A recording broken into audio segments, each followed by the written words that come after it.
pelo que eu vi, tu estavas falando algo que não tem a ver com... A gente não terminou de introduzir ainda, e o assunto é longo. Se der tempo, a gente responde essa aí, porque ela tá fora do assunto. Se quiser, a gente faz outra live. O grupo não é meu, o pessoal aí que decide.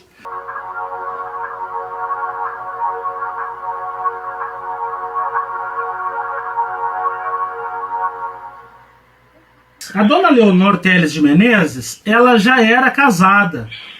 O rei Fernando, Dom Fernando... Isso é só para ter uma ideia do que era o caráter do rei Dom Fernando. Ele pegou e exilou o marido dela para a Espanha, né? Ele anulou o casamento deles, alegou que era um primo, mas não tinha prova, e casou com ela. Então, a dona Leonor Teles de Menezes veio a ser a rainha, porque ele faleceu, o Fernando faleceu, e aí é onde entra o assunto aqui, que a introdução está feita.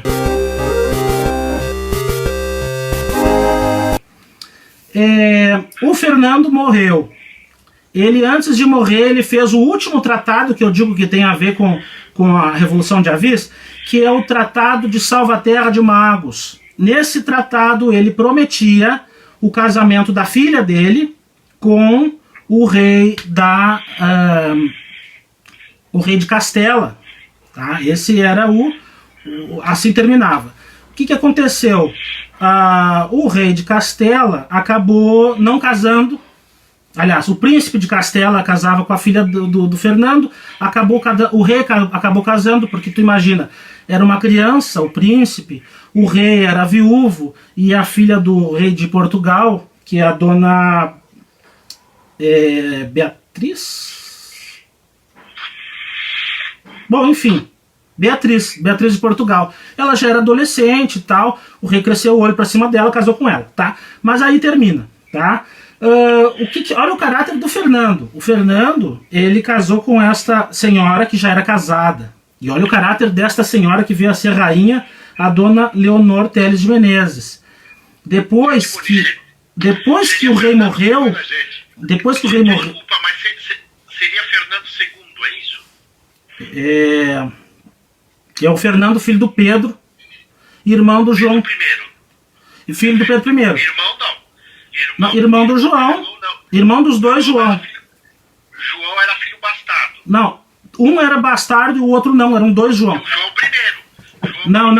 Tem outro João. São três. Essa história que eu vou contar é uma guerra de 3 Joões. A gente já falou ali que... O João I...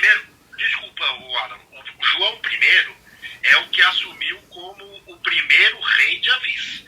E ele era um filho bastardo de Pedro I. Pois é, mas é isso que eu vou contar. Então, aí deixa eu voltar um pouquinho que eu vou chegar aí. Já estou quase no ponto. Então, o que aconteceu com esse emaranhado todo? A dona rainha, a rainha era a dona Leonor. Na verdade, quem mandava era um conde de Andeiro, parece. Era um conde galego, que era um espião espanhol. Era ele que estava mandando, como rei. Então a situação era muito constrangedora e impopular. Por que a dona Leonor ficou de rainha de Portugal? Porque faleceu o Fernando e ela era rainha consorte. Ela ficou de regente em favor da filha, que era a Beatriz de Portugal. A Beatriz de Portugal casou com o príncipe casou com o rei de Castela e passou a ser rainha de Castela e rainha de Portugal. Então ela era regente em favor da filha, que era rainha de Castela. Só que naquela época, rainha de Castela e de Portugal. Naquela época, não podia uma rainha assumir. Tinha que assumir o marido, consorte dessa rainha, que tinha que assumir como rei. E o consorte desta rainha era o Dom João I de Castela. Era o rei de Castela. Ele era o rei de Portugal.